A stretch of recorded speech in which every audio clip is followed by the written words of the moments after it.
বলেন শুনি, আপনার কেমন গুণ? তাই রাম বলে পদ পারসে কষ্টের তরি হয় সোনা ভিড়ে যাও রাম যাও রাম। আরে খুশি বলে এই একখানা ছাড়া আর তো পারলে না ভিড়ে যাও রাম যাও রাম। ও মহারাজ,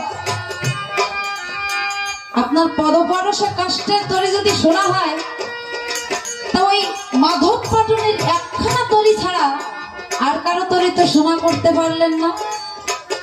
ওই মাধব পাটনের তরি শোনা হয়েছিল কেন জানেন? ভক্তের তরি মাধব পাটনের তরি হলো শোনা ভিড়ে যাও রাম যাও রাম। ভক্তির গুণে শোনা হয়েছিল তোমার চরণ ধরে রাম ভিড়ে যাও রাম যাও রাম। মাধব পাটনের তরি শোনা হয়েছিল তার ভক্তির গুণে, আপনার চরণের গুণে না। আচ্ছা থাক থাক,